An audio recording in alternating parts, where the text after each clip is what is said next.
本视频耗时2847个小时制作，时长一共是2989秒，讲述一个狮子家族的兴衰与崛起，看小狮子罗恩被无情抛弃后，如何用顽强意志力重新获得狮群的接纳，到最后逆袭成王。成迷时，瘦弱的小狮子想喝口奶，却被母亲无情的拒绝。尽管他多次尝试，可得到的结果还是一样，变成残疾后的小狮子。不仅兄弟姐妹当他不存在，就连母亲也要残忍地抛弃他，让他变成一个无依无靠的可怜孩子。小狮子罗恩出生在恩塞夫狮群，狮群中还有5只其他幼崽，每一只都有自己独特的性格，有的活泼调皮，有的则是勇猛好动。可是，在这些小伙伴中，罗恩的体型最为娇小。从他还在妈妈肚子里时起，他就争不过其他兄弟姐妹们。生存的法则往往就是如此残酷，稍微的差距可能就是致命的劣势。虽然罗恩常常被兄弟姐妹拉着去一起探险，但他总是落在队伍的最后。每当看到兄弟姐妹们愉快的玩耍，罗恩只能站在一旁默默注视，心里很酸涩。即使有其他幼崽主动靠近，他也常常不自主地退缩。当他鼓起勇气迈出第一步，想要融入这个小团体时，却发现这条路比他想象的要艰难得多。长期的落后不合群，渐渐加深了他那本就敏感内向的性格。孤单和自卑仿佛成为了影子，紧紧跟随。母狮一直悄悄关注着一切，面对日益严峻的生存考验，也为了确保狮群能够继续延续，他不得不做出无情的选择。那些强壮的幼崽优先获得他的关爱和食物，而像罗恩这样瘦小脆弱的幼崽早就被默默忽视掉。罗恩渐渐地在母亲心中的分量变得越来越轻，甚至几乎被遗忘。几天后的一天傍晚，罗恩刚睁开朦胧的眼睛，环顾四周，却只看到孤零零的自己。他慌乱地四处张望，却发现母亲和兄弟姐妹早已不见踪影。小狮子一时愣住了，心中满是困惑和不解。母亲为什么要这样对待自己？对于一个还没有断奶的小狮子来说，孤身一人就意味着无法生存。罗恩无助地站在原地，尽管他内心充满了迷茫，却依然寄希望于母亲能回来找他。然而随着时光的流逝，直到傍晚的阳光即将消失，母亲的身影始终未曾出现。就在这时，罗恩突然察觉到周围的环境已经变得不再安全，就连腐食动物也在悄悄逼近，甚至有2只饥饿的猎狗把他锁定为目标。这个曾经充满温暖的家园已经变成了一片危机四伏的区域。罗恩此时明白，他不能继续等待下去，必须尽快离开，寻找一个更安全的地方。当夕阳西沉，夜空洒下繁星时，罗恩独自一人迷失在无边的黑夜里。四周的异响让他心中不禁生出恐惧，小小的身影在黑暗中无助地游荡，嘴里是不时发出稚嫩的呼唤。他期望能听到母亲温柔的回应，可在这片漆黑的夜幕中，哪怕是一声呼唤，也可能成为致命的信号，将自己的位置暴露给敌人。就在罗恩还在焦急的徘徊时，他突然停住了脚步，眼前赫然出现了一头成年河马。幸运的是，河马并未表现出敌意。罗恩迅速察觉到他的善意，紧绷的神经稍微放松了一些。然而真正的威胁还未远去，一只花豹如死神般悄然降临。狮子与花豹天生是敌对，任何一方若是发现了对方的幼崽，必定会毫不犹豫地采取致命一击，以确保自己血脉的延续。随着花豹的步伐逐渐靠近，罗恩的恐惧也愈发加剧，身体的每一寸肌肉都在颤抖，直到他完全失去了知觉。花豹在罗恩不远处的地方停下，这是他谨慎的捕猎方式。而罗恩因为过度的恐惧和害怕，趴在地上一动不敢动，心想今晚可能在劫难逃。然而在这生死关头，突然出现了一个熟悉的身影，像一道光芒照亮了罗恩。原来是河马挺身而出，将那个满是杀意的捕食者赶走。面对河马这只庞大的对手，花豹虽然心有不甘，但生存本能迫使他选择了放弃。罗恩看着眼前这位严肃的恩人，心中充满了不可思议的感激。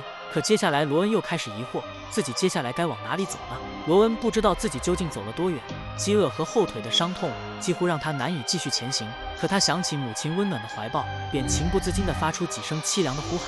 可这些呼喊在夜空中久久回荡，却始终得不到半点回音。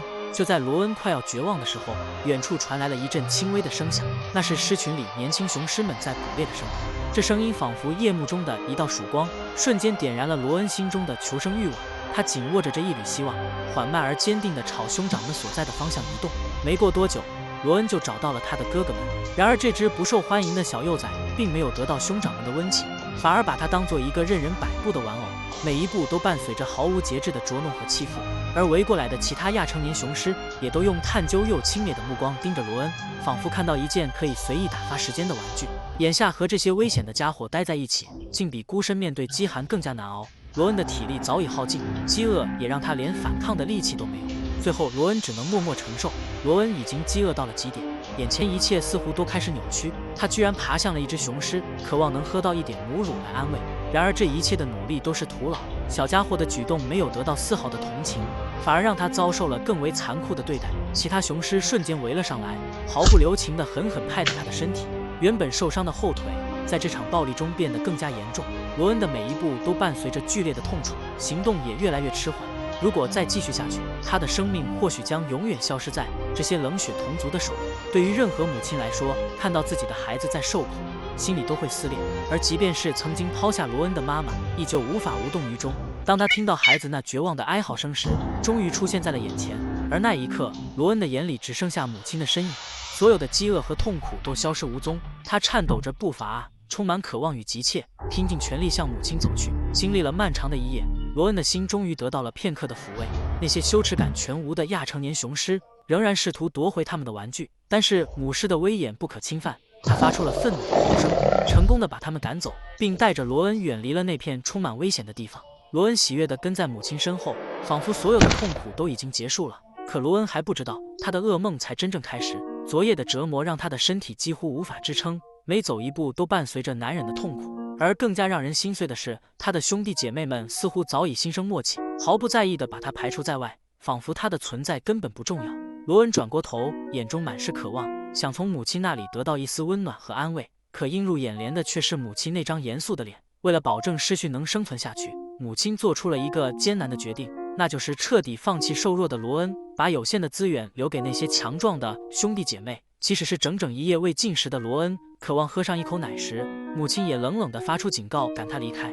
与此同时，兄弟姐妹们在一旁吃得津津有味，而可怜的罗恩只能无助地站在一旁看着。他再次试图靠近，可母亲的耐性已经耗尽，刚想走近时，母亲便站起身来，冷冷地离开。据动物学家研究，当资源极度短缺时，或是幼崽的生存机会渺茫时，母亲往往会做出极端的选择，抛弃甚至杀死自己的孩子。罗恩并没有从命运的重压下获得一丝喘息的空间。随着狮群的迁徙开始，整个家族似乎都没有人愿意等他，他只能焦急地跟在后面，拼尽全力想要追上去。然而身体的虚弱让他的步伐异常缓慢，渐渐的他被远远甩在了最后。在那片广袤的草原上，他孤零零的身影显得无比渺小，仿佛生存已不再是可能。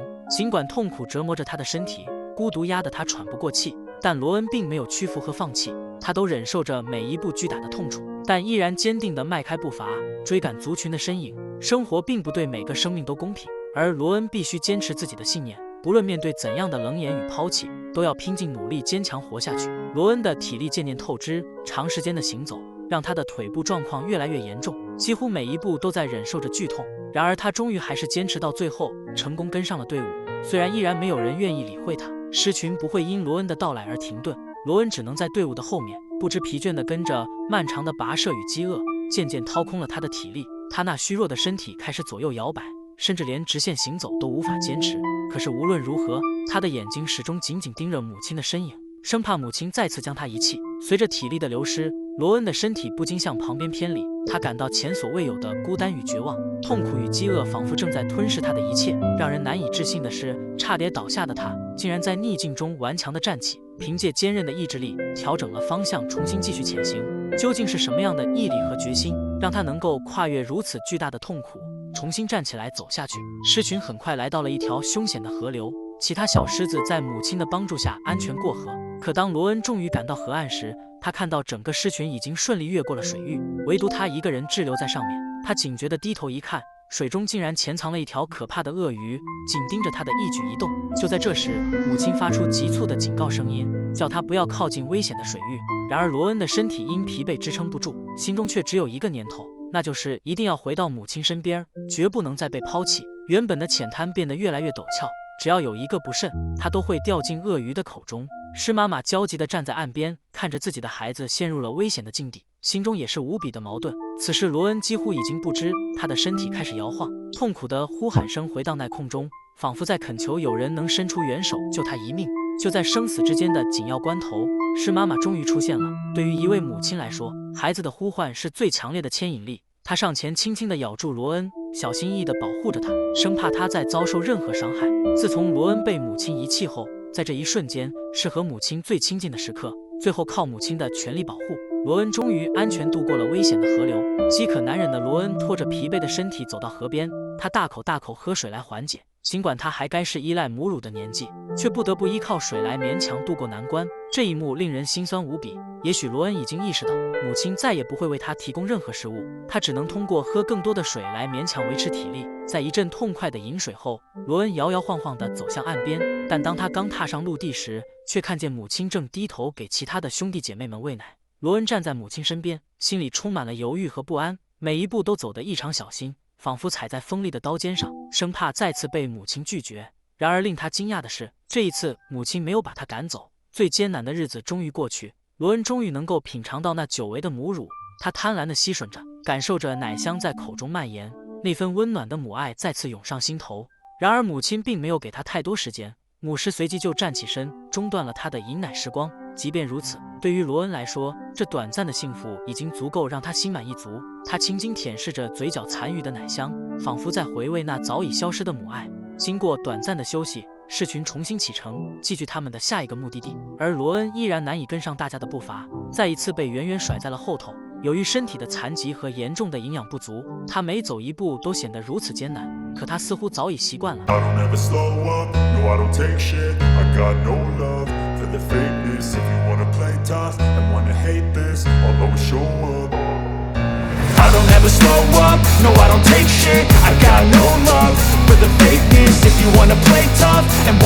this I'll always show up and make a statement I don't ever slow up, no I don't take shit I got no love for the fakeness If you wanna play tough and wanna hate this I'll always show up and make a statement Everything I do so instinctive and so passionate Every word I move so 经嘲笑和否定你的人，终将被你坚不可摧的精神所折服。罗恩的故事才刚刚开始，他在历经重重磨难后，最终成长为一个雄狮，也与同伴结下了深刻的友谊。为了生存而不停地进行战斗，直到最后成为一名称霸一方的狮王。这只母狮被水牛的角刺穿了喉咙，然而他身边还有一只嗷嗷待哺的小狮子，小家伙才仅仅3周大，还依赖母乳的喂养。然而母亲的气管破裂，连呼吸都变得困难，若是换成一个普通人，恐怕早就撑不下去了。如今母狮身受重伤，他和幼崽将面对怎样的命运呢？还记得我们之前提到的另一只可怜的小狮子吗？1年前，它被狮群排斥，连妈妈的奶水都喝不到。原本应该在父母呵护下成长的它，在经历了无数的磨难，却依然顽强地坚持下来，最终得到了狮群的认可。现在的罗恩已经1岁多了。罗恩原本有5个兄弟姐妹，但到现在为止，已经失去了其中的3个。就在几个月前，狮群接着诞下了7只幼崽，可这次的情况更为悲惨。6只小狮子都没能活下来，仅有这只叫梦想家的小狮子幸存下来。小梦的心情非常沉重，因为她的兄弟姐妹都已经不在了，为此让她感到格外的孤独。正是因为有着相似的经历，罗恩就格外喜欢这个同父异母的弟弟。当哥哥们想欺负小梦时，罗恩都会主动站出来照顾他，因为看到现在的小梦，就仿佛看到了当年的自己。好在小梦的性格比较开朗，总喜欢和那些年长的哥哥姐姐们玩，这与罗恩的孤僻形成了鲜明对比。不过，罗恩和小梦的关系非常亲密，是一对形影不离的亲兄弟。罗恩从小就遭受那些恶霸哥哥们的欺负，他深知其中的苦楚。幸运的是，在他的保护下，小梦才免受了青年狮子的霸凌。小梦虽然没有同胎伙伴，但他与罗恩的地位有着天壤之别。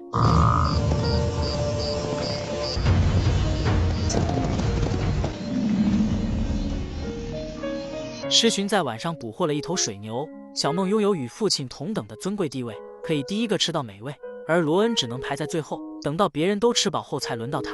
小梦在吃饱喝足后，跑去安慰饿得咕咕叫的哥哥。时间一转，来到了第2天，昨晚小梦的妈妈在捕猎时，喉咙被水牛角刺穿了，这么严重的伤，如果是人类，早就没救了。但狮子的自愈能力非常强，这种致命伤有很大可能会好。果然，在几天之后，母狮的伤已经好了许多。眼下伤口只是有点疼，需要静养几天就会好。小梦的胆子非常大，可能是因为狮王非常喜欢他。面对那些比他大很多的哥哥姐姐，他也敢冲上去抢食，这可是很危险的举动。在弱肉强食的大自然，实力才能代表着地位，说不好他会被那些半大的狮子暴打。小梦在一顿海吃大喝后，小肚子吃得圆鼓鼓的，走起路来像是怀有9个月的身孕。吃饱后，他习惯来到罗恩的身边，可见兄弟俩的感情是最好的。母亲对罗恩也非常的信任，把小梦托付给他照顾，这样他就能安心养伤。一觉醒来后，小梦肚子里的肉已经消化的差不多，他跑到重伤的母亲身边想喝奶，然而母亲却严厉地拒绝了他。但这个小家伙不懂事，没能体会到妈妈的痛苦，非要凑上去咬上一口，脖子的伤口随时可能被撕裂。母亲是叫苦连天，伤口痊愈还需要一段时间。见喝不到奶，小梦的情绪有些低落，仿佛是同病相怜。哥哥罗恩为他舔毛表示安慰，甚至睡觉时都要抱在一起。如此手足情深的关系，有利于兄弟俩在将来建立联盟，打下深厚的基础。这个狮群由一对双胞胎兄弟统治，他们正处于巅峰时期，身边有可靠的帮手，可以更好地抵御外来雄狮。他们不仅是亲兄弟，还是相互信任的战友。这种可靠的关系从小就开始建立。狮王的主要工作是巡逻领地，避免遭到外来狮子的入侵。领地内猎物只能由自己的狮群来狩猎。小梦看到父亲巡逻回来，就主动上前打招呼示好，这或许就是父亲最喜欢他的原因。开朗主动有大地之姿，在白天气温升高时，狮群通常都是用来睡觉，只有到了晚上天气凉爽才会出去狩猎。从白天睡觉时的姿态就能看出成员之间的亲近关系。小梦与哥哥罗恩总是靠在一起休息，有时候也会有例外，比如有送上门来的猎物，狮群正打算捕杀一只水牛，在关键时刻却突然闯进来一群大象。这可是一个庞大的家族，领头的是一位牙齿都掉光了的女族长。谁知道这群大象经历了什么？只见她情绪异常激动，朝着正在捕食的狮群发起了猛攻。狮群都被这只高大的大象吓得一愣。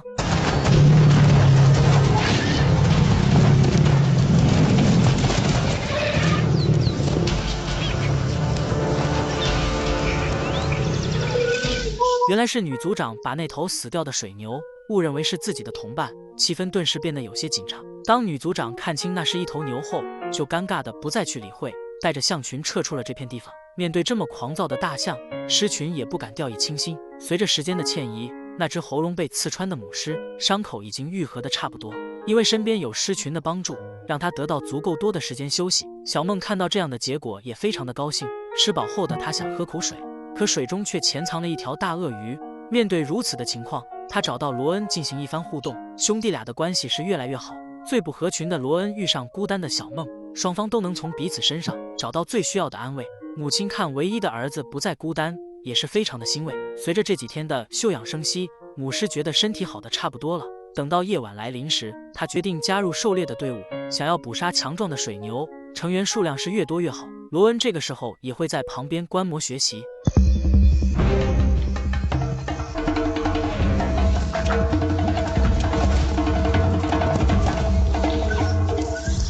真是一个美好的夜晚，竟遇到这么笨的一只大油猪，简直就是送入口中的肉。这样的好运少之又少，但仅仅是一只油猪，根本喂不饱拥有16只狮子的狮群。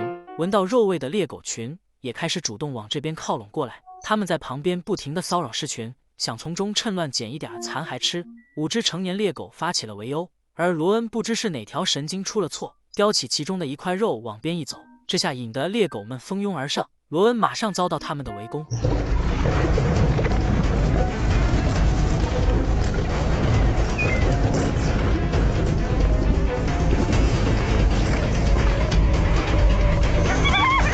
就在这千钧一发之际，母狮们出手赶到救援，猎狗群吓得四处逃散，罗恩这才捡回一条小命。然而事实总是惊人的相似，在刚才的混乱中，竟没有人注意到走丢的小梦。大家吃饱喝足后齐齐返回，留下远处的小梦无助地张望，他找不到家人的身影，内心是害怕极了。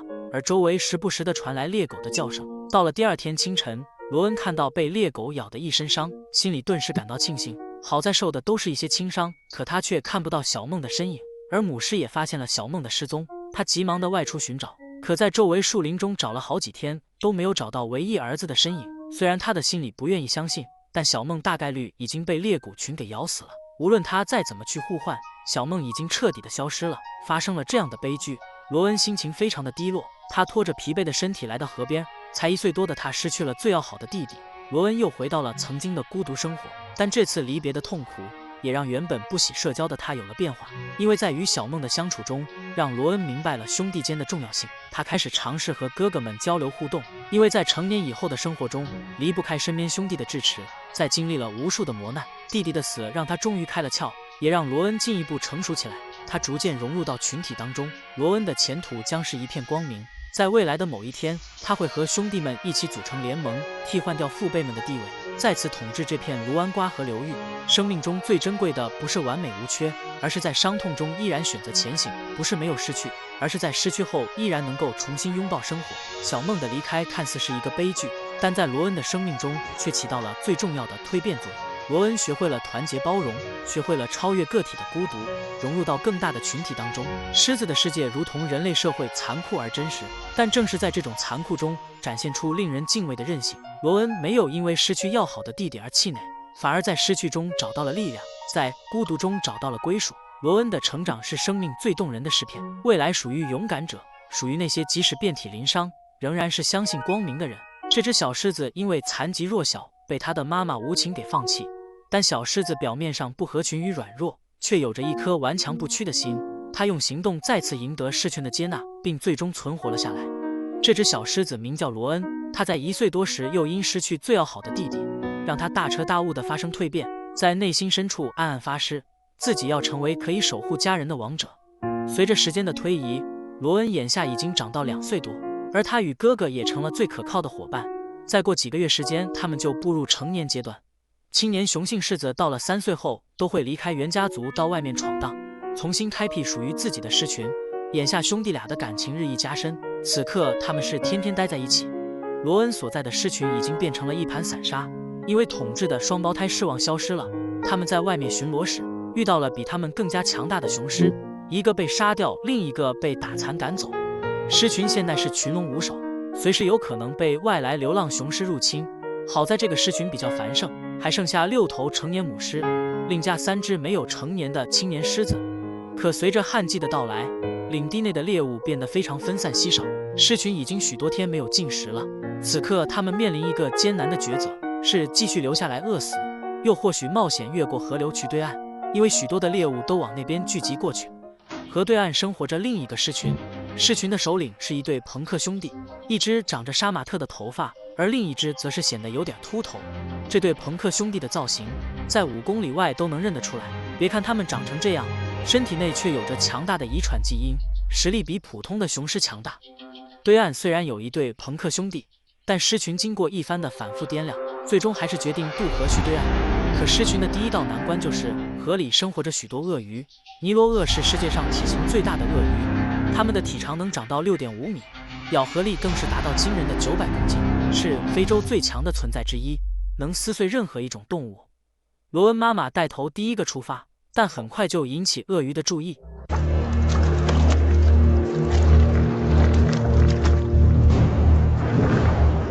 好在天气干旱的原因，河里的水并不深，没有费很大的力气，整个狮群都能安全地渡过了河流。眼下他们走出了第一步，最大的威胁还是对岸的狮王。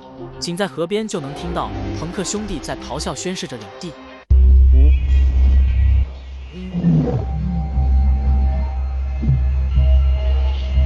狮王的咆哮声能传到8公里之外，他们用声音来宣示自己的强大，借此来吓走想入侵的雄狮。朋克兄弟已经统治西岸2年多，别看人家像是个大反派，但他们的实力绝对超级强大，因为正处于壮年时期。刚过河的狮群处于紧张的状态，他们的目的很明确，就是想在敌人的地盘上捕食，此时必须小心翼翼进行，白天先待在河岸边休息好，等到晚上再进行捕猎行动。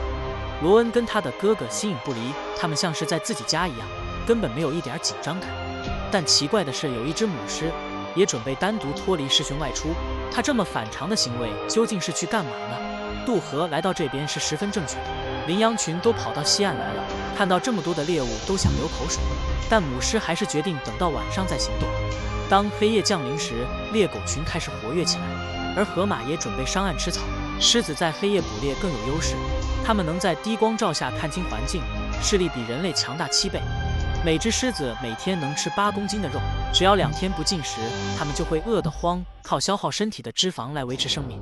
整个狮群展开包围的队列，虽然罗恩想为捕猎尽一份力，但显然他没有经验，独自上前吓跑了猎物。狮群不得不重新选择目标。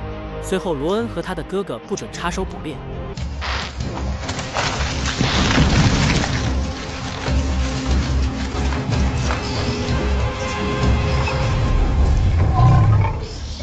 有经验的母狮出手，很快就能捕捉一只黑斑羚，但仅仅是一只羚羊的话，根本不够8只狮子吃饱。几天没有进食的狮群，几分钟就瓜分完这只100公斤的羚羊。5只成年母狮继续寻找目标，留下3只青年狮子在原地，其中1只是雌性，另外2只则是罗恩和他的哥哥。母狮再次出手捕获第2只羚羊。当罗恩的妈妈来寻找他们3个时，却不见了踪影。第2天清晨，动物们开始起床找吃的。今天又是全新的一日，而猎狗昨晚没找到吃的，到了早上才嗅到肉的味道。原来罗恩和哥哥离开狮群后，很幸运的在河边找到一只河马尸体，看得猎狗的口水都流了一地，就连河里的鳄鱼都不淡定了，纷纷上岸想抢夺食物。面对鳄鱼和猎狗逼近，罗恩一点都不惯着他们，立马就把猎狗给赶跑。他早就不是当初的小狮子了。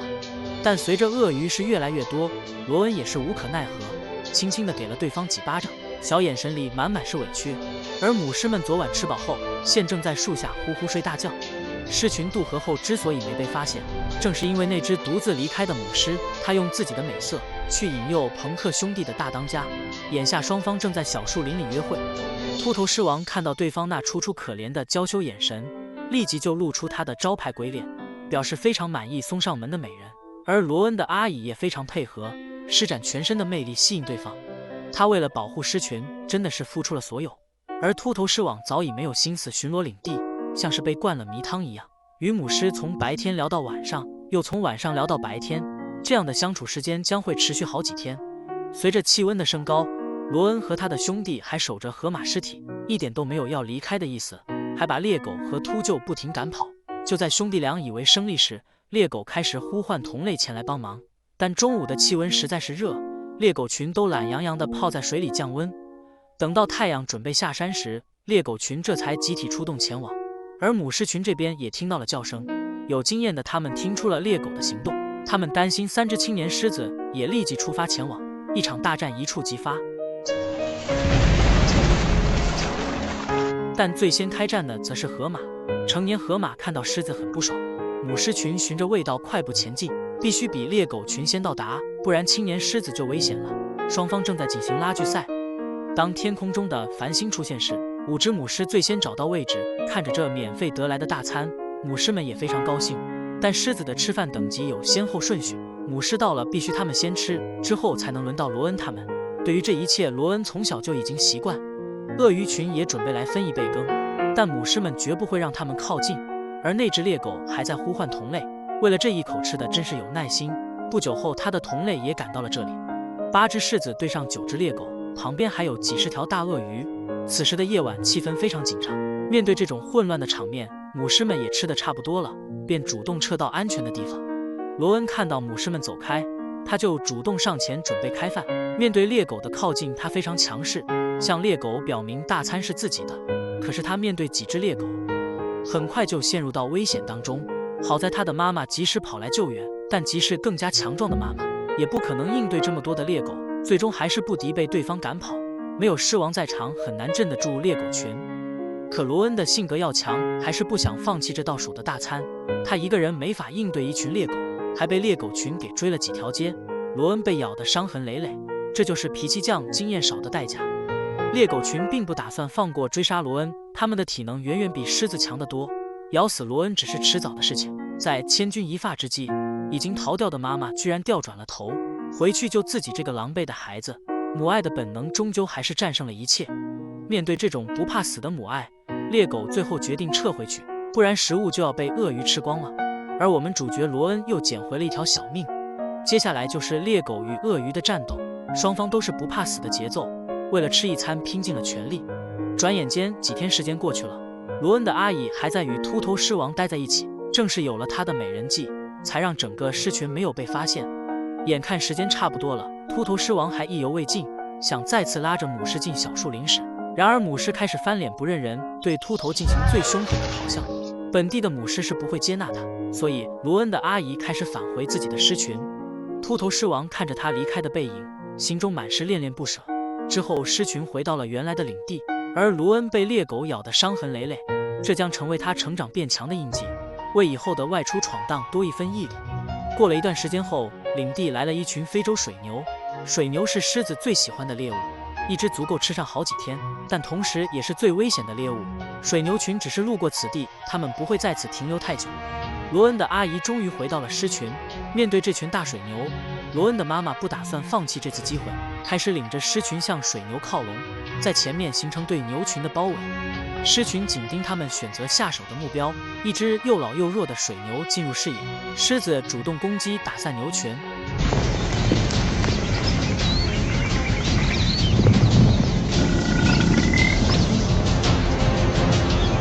老水牛落在了最后面，已经步入亚成年阶段的罗恩一马当先地冲在最前面。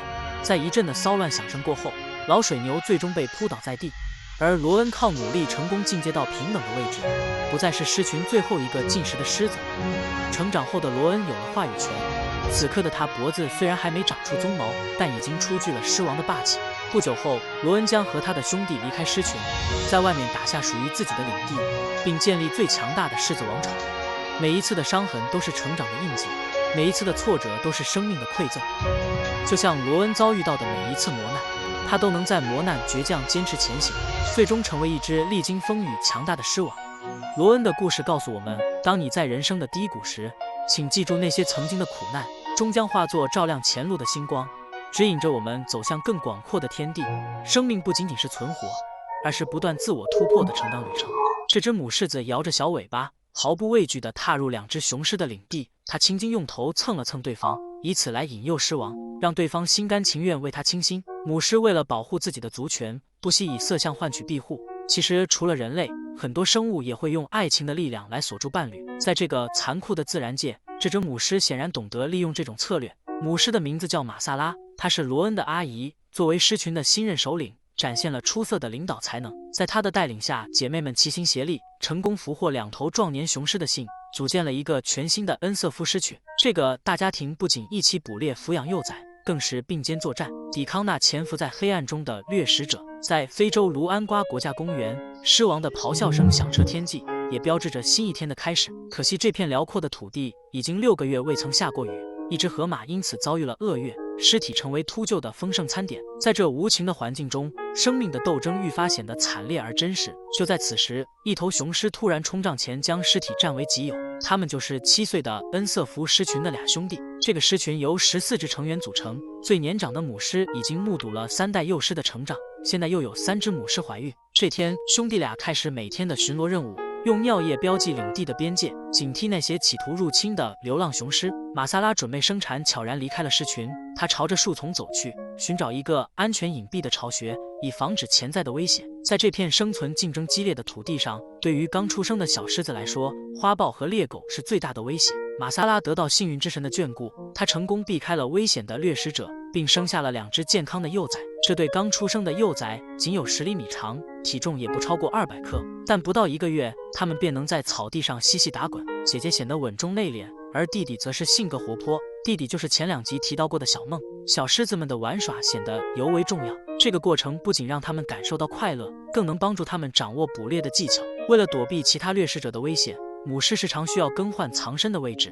直到幼崽们能够回归狮群。与此同时，恩瑟夫兄弟正在坚定地迈出步伐，毫不犹豫地捍卫着他们的领地。猎狗和花豹对雄狮构不成威胁，他们真正的对手来自对岸的其他狮群。在卢安瓜河流的西边，有一个非常强大的狮群，是由3头年轻雄狮组成的朋克兄弟。与恩瑟夫2兄弟相比，他们不仅数量占优，而且更年轻气盛，战斗力十足，这让2兄弟感到十分有压力。虽然河流将两岸分隔，但随着旱季的加深，河水逐渐减少，倒是他们必然会趁机入侵，毫不留情地击败同类对手。然而此时，恩瑟夫的母狮们正在生产，这是最为危险的时刻，潜在的威胁如同阴云笼罩，让狮群心中充满了忧虑。几天后，第2只母狮也在树丛中产了一窝幼崽。由于她是第一次做母亲，没有经验把窝选在不安全的地方，这样很容易遭到花豹和猎狗毒手。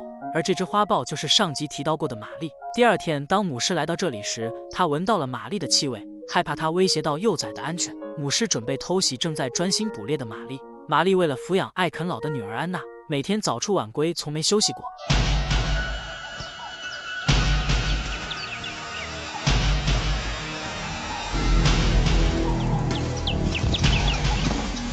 好在玛丽反应比较快，不然就被母狮偷袭成功。这是2位母亲之间的生死战，可当母狮回到巢穴准备喂奶时，却发现窝里没有孩子们的身影。此时他的心中一紧，在草丛周围继续寻找，可空气中弥漫着猎狗的气息，越来越多的不安涌上心头，似乎在预示着一个可怕的事实：3只幼崽可能遭遇不测。但母狮不相信，一遍遍的在寻找，最后他愣在原地，心如刀绞，不愿面对如此残忍的事实。经过几小时的寻找后，母狮绝望地趴倒在地，此时他心如死灰，随即他痛苦地嘶吼着，那是一个母亲失去孩子的呐喊。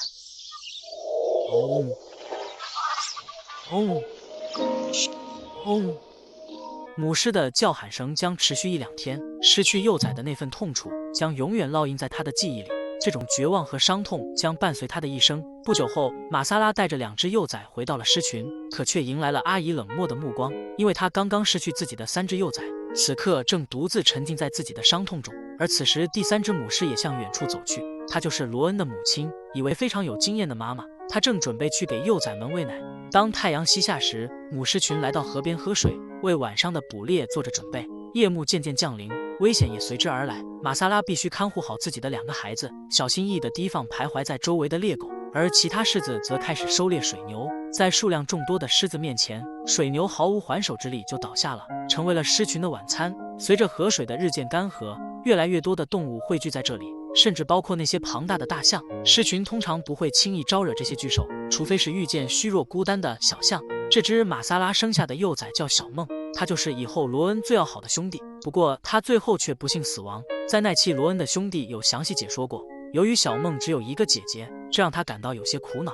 如果其他母狮都没有生有雄性，那他成年后离开狮群后的生活会变得非常艰难且充满波折。小梦虽然身材娇小，但活泼好动，总喜欢围着爸爸转。他认真观察狮王的每一个动作，这对他而言是和父亲建立情感联系的纽带，更是他擅长交际的表现。小雄狮在幼年时期结成好友，等到长大后会组成团队，踏上流浪征服之旅，这样才能更好地应对各种挑战，提高生存成王的机会。这天，狮群最老的母狮外出，当他看到玛丽后，决定跟随在其后面，吓得玛丽丢下猎物逃走。原来老母狮闻到了肉的味道，把玛丽藏起来的猎物拖了出来。由于天气炎热，显然这具猎物已经变质腐烂，这对于没有牙齿的老母狮来正合适。夜幕再一次降临，雄狮在不停地吼叫着，或许他预感到将有不好的事情发生。而在另一边，这只母狮匍匐在黑暗中，静静地等待着羚羊掉入它的陷阱。与此同时，背后的另一只雄狮缓缓靠近，看起来是要准备帮忙。可怜的羚羊全然看不到眼前的危险，依旧朝着这边走来。接下来发生的一幕却出人意料，雄狮竟然对眼前的猎物视而不见，则是紧紧盯着母狮的后背。原来这只雄狮发情了，他以为母狮趴在地上也是在发情，冲上去刚想交配，却遭到了母狮的激烈暴打。怒视着这个用下半身思考的狮王，雄狮会错意，只能愤怒地咆哮。在这个寂寞的夜晚，他只能孤独地面对受伤的小心灵。次日清晨，小梦突然像是发现了什么，他的目光中充满了欢喜。原来是另一只母狮带幼崽回归狮群。让人惊讶的是，其中4只幼崽全部是雄性，它们比小梦晚出生1周，总是喜欢躲在一旁，显得最弱小的那一只就是罗恩。由于胆小懦弱，一直无法融入到集体中。如果这5个兄弟能够健康成长，或许将是卢安瓜国家公园中最为强大的雄狮联盟。曾经的坏男孩联盟也就6个成员，他们打穿半个非洲草原，曾杀掉过超100多只狮子，统治的领地史无前例。但可惜这5兄弟到最后只有2只能活到成年，就是最弱小的罗恩和他的哥哥。玛莎拉躺在地上，无奈地忍受着6个孩子的吮吸，最终还是忍无可忍，站起身来，驱赶了这群吵闹的熊孩子，让他们去自由探索这个世界。幼崽们立即组成了一个小团队，在小梦的带领下排成一字长龙，仿佛在进行一场小小的探险。然而远处的危险正在悄悄靠近，随着卢安瓜河水的逐渐下降，原本保护狮群的屏障也随着消失，隐患逐渐显露出来。朋克3兄弟开始了他们的南行冒险，心中充满了雄心壮志，直指恩瑟夫狮群的领地。随着河流的消失，他们毫无障碍地越过了边境，迈入一片全新的土地，心中盘算着他们或许能够击败登瑟夫兄弟，杀光所有未成年幼狮，强势占有他们的母狮，将两岸的领地统一起来。3兄弟在这片领土上细细嗅闻，感知着原住民的气息，尽管面前有2兄弟的气味，他们却毫不畏惧，反而在此留下了自己的标记。这一举动无疑是入侵的前奏，暗示着不安的局势即将展开，仿佛宣告着大战即将开始。门瑟福狮群在1公里之外，对即将来临的危机浑然不知。小狮子们围在一起，争着向母狮索要奶水，而发情的雄狮则沉溺在恋爱中，4天里每天进行30多次交配，以确保母狮能健康怀孕。兄弟俩的咆哮声响彻耳畔，充盈着力量，甚至他们的尿液也散发出蓬勃的生机与活力。幼崽和母狮的存在如同强心剂，让他们浑身散发着坚定的决心。兄弟俩的自信心瞬间爆棚，心中涌动着捍卫家园的坚定信念。他们意识到，保护这一切不仅是本能，更是一种责任与使命，勇敢地去面对即将到来的战斗。兄弟俩正处于巅峰状态，是这条河流岸边的真正王者。那强烈的战斗气息被风吹到朋克3兄弟面前，浓郁的雄性气味瞬间让3头年轻雄狮感到震慑，眼中满是疑惑与不安。他们已经有了自己的狮群，去打这场2败俱伤的战斗，显得非常不理智。3兄弟最后选择撤回自己的领地，放弃了入侵恩瑟夫狮群的想法。恩瑟夫兄弟吓退了强敌，解除威胁后，狮群恢复了平静。在这片广袤的非洲大地上，生命以其独特的方式延续着永恒。正如恩瑟夫狮群的故事告诉我们，生存不仅需要力量，更需要智慧；不仅需要勇气，更需要担当。在看似残酷的自然法则下，每一个生命都在用自己的方式诠释着坚韧与希望。也许真正的强者不是那个永远不败的勇士，而是能够在面对挑战时明白自己的责任并肩负起来，为家人撑起一片晴朗的天空。这是一只被赶出狮群的母狮，没有猎物吃的它瘦得皮包骨。它来到河边想喝水充饥，但最后却死在了这里。这只母狮原本属于朋克狮群，但它却与恩瑟夫狮群中的狮王私会。朋克兄弟感觉头上全绿了，愤怒之下将它赶出了狮群，最后才落得如此悲惨的下场。在卢安瓜河流域，恩瑟夫狮群在2头雄狮的带领下，迎来了2窝活泼可爱的小狮子，这其中就有罗恩在里面。整个家族都为新生命的到来而鼓舞，唯独那7只亚成年狮子显得有些格格不入。这些青年狮子正处在青春期的叛逆阶段，还没有到成年独立的时候，他们的行为举止也让人捉摸不透。想当初没有小狮子出生时，他们就是狮群里的掌上明珠，可如今由于新出生的小狮子，母狮们都对他们爱搭不理。渐渐的，少年们聚集在一起，组成了一个小团体，其中的3兄弟最为亲近。在年长姐姐的带领下，他们开始正加紧学习如何在这片荒野中独立生存，也准备迎接成年之后的流浪生活。然而眼下他们不得不面对自己在群体中失宠的地位，那些小幼崽们享有优待，甚至能和雄狮一起进餐。面对这样的待遇，青年狮子们心中是愤愤不平。为了确保有充足的奶水，母狮们需要吃更多的食物，那些被冷落的青年狮子们则往往在最后才能吃到食物。既然无法与父亲争斗，那就只好把目光转向了姑姑们。青年狮子借着数量上的优势，毫不犹豫地霸占了几只年轻母狮的午餐，直接破坏了狮群的规矩。这种行为立即激怒了狮王，结果他们就迎来了雄狮发怒的一顿暴力教训。既然与父亲的力量无法抗衡，少年们只能另辟蹊径，开始盯上了附近徘徊的水牛群。水牛的肉质虽然鲜美，然而它们同样是难以对付的猎物。每一头水牛都有着半吨的体重，强壮的蹄子和锋利的牛角足以致灭，这可不是这些年轻的狮子能轻易招惹的。大姐决定更换目标，选择了一个相对安全的猎物，并迅速发动了攻击。但不到3秒钟，猎物就已经将它远远甩在了后头。狩猎哪是这么容易的事情？青年狮子还有很多要学习的地方。除了水牛，河中还有一群河马。它们的宝宝看起来特别诱人，但河马的威胁比水牛还大。它们的大门牙足足有30厘米，足以能瞬间咬死一只未成年狮子。面对这头疯狂的小坦克，问题少年们又一次惨遭失败。这是一场狮群对抗河马的较量。对于饥肠辘辘的亚成年狮子来说，一头河马能让他们填饱肚子很久，因此他们决定挑战这只庞大的怪物。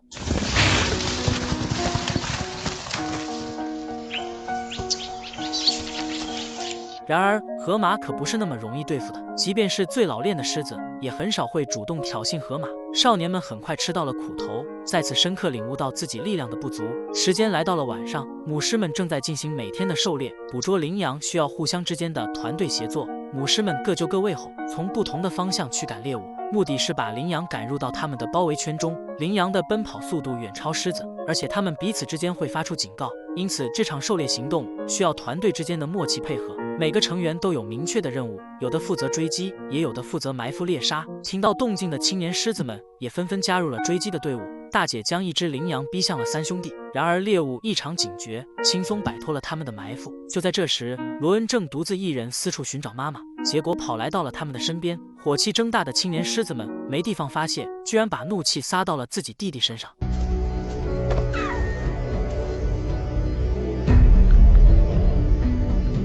眼看着他们就要对罗恩下毒手时，罗恩的妈妈突然出现，果断赶走了青年狮子们，避免了一场悲剧的发生。远处突然传来一阵雷鸣般的骚动，母狮们的狩猎再次开始了。这次的猎物是一群四处乱窜的水牛。对于这些青少年来说，这是再次证明他们的机会。与狩猎羚羊不同，捕杀水牛不仅考验团队的默契，更需要有人敢于冲锋。第一个扑向猎物的需要勇气，稍有不慎就有可能丧命。尽管狮群成功把猎物围困，凶狠地咬住它的臀部，却迟迟无法将其制服。愤怒的水牛挥舞着锐利的角，狠狠地击中了大姐。随着狮群的阵型崩溃，水牛骄傲地扬起头，迅速逃离了。只有三兄弟依然不肯放弃，紧紧跟随着水牛，越过了恩瑟夫狮群的领地。几个小时后，鲁莽的三兄弟终于失去了目标，同时也迷失了方向。第二天清晨，狮王巡逻结束，回到了恩瑟夫狮群。然而他一进家门，就发现狮群中受伤的成员很多，3只亚成年的狮子不见了踪影。大姐的伤势最为严重，一条腿几乎完全无法行动。幸好狮子的恢复能力强，加上有家族成员提供食物和保护，如果是其他的猫科动物，恐怕支撑不了2天。然而不是每只狮子都很幸运，有一只成员在昨晚的狩猎中就非常不幸遭到践踏，永远的离开了这个世界。这一时的鲁莽与冲动造成了无法挽回的悲剧，这也深深地打击到了恩瑟夫狮群。尽管如此，再多的悲伤也无济于事，狮王并未为此过度伤感，他们依然继续分头巡视领地。而且谁也没想到，狮群中的一只狮王竟然在外面有了一个新家。而在另一边，3只迷失方向的青年狮子根本不具备自给自足的能力，他们为了能够活下去，竟然不得不去抢食腐肉，结果还把肚子给吃坏了。离开狮群的生活无比艰辛，还没有成年，很难在外面生存。他们伏在树荫下，神经紧张，注视着前方的动静。在几百米之外，有一个小型狮群正在徘徊，是由几头母狮和亚成年雄狮组成的群体。他们看上去过得十分疲惫，脸上写满了饥饿感。此时正处于旱季，猎物稀少，造成了他们的困顿。不过，让三兄弟感到紧张的不是前方的狮群，而是那个熟悉的身影。他们的父亲恩瑟夫狮群的狮王。令他们难以置信的是，狮王竟然背着自己的族群，在外面组建了一个新的家庭。在非洲这片大地中，狮王拥有多个狮群，并不是什么新鲜的事情，尤其是在卢安瓜国家公园里。由于长期遭到人类的偷猎，成年雄狮已经变得非常稀少。此时，3只青年狮子一头雾水，心中充满了困惑，竟一时没弄明白发生了什么。几天之后，那只狮王回到了恩瑟夫狮群，仿佛一切都没有发生过。正如科学家曾经提到过的一样，狮子也会在配偶面前遮掩真相。与此同时，在河里的2头河马也不安分，为了争夺有限的水资源打起来。双方在一番的较量后，其中一只河马受伤非常严重，它拖着断了的腿离开河里，斗转星移。时间又来到了晚上，很不巧的是，河马遇到狮群。对于恩瑟夫狮群来说，这无疑是免费送上门来的大餐。狮群已经饥饿了好几天，就像是干旱遇上了雨露，就连鳄鱼也想来分一杯羹。这顿大餐足足持续到第2天。更让人惊讶的是，雄狮竟叫来私生子一起吃，与狮群共享难得的食物。母狮们看到后顿时气得火冒三丈，愤怒弥漫在空气中，气氛也一度紧张到了极点。眼前的局面让任何人都不爽。由于干旱的原因，本来捕捉猎物就很难，现在又要多加吃饭的口，这样的行为无论是谁都难以忍受。然而雄狮却在一旁满脸的尴尬，似乎这一切都与他无关。母狮们的怒火越积越深，2只年轻狮子慌忙离开，免得母狮们的怒火烧到他们。就在这时，狮王出手干涉，想试图平息事态，结果却被当场反击。他站在双方之间，极力想护着带回来的孩子。而私生子似乎已察觉到自己的到来引起了很大纷争，他轻轻地蹭了蹭父亲，随后很不舍地离开了。家族中的隔阂渐渐显现，空气中弥漫着紧张与不安，直到一场暴雨的降临，才将母狮们愤怒的火焰给扑灭。随着雨水的滋润，旱季终于过去了，恩瑟夫狮群成功度过了艰难的时光。最后，那3只走丢的青年狮子也奇迹般地回到了狮群，他们的气色还不错，显然已经掌握了不少生存的技能。在接下来的日子里，这段经历将成为他们成长的财富，并帮助他们逐步适应成年后的独立生活。这对于整个恩瑟夫家族来说，将是一个全新的开始。生命的旅程如同这里的狮群，有欢笑也有泪水，有背叛也有忠诚。那只因私会而被逐出群落的母狮，用生命诠释了选择的代价。叛逆的青年狮子们在迷失中渐渐领悟了成长的真谛。而狮王的两面人生，则是折射出责任与私欲的永恒角力。在这片广袤的草原上，每一个生命都在书写着自己的传奇，但成长总要经历迷惘与痛苦。生命的真谛藏着起起落落，无论经历怎样的风雨，我们终将在挫折中获得力量，在迷失中找到方向，在伤痛中学会宽容。这就是我们要学会的生命馈赠。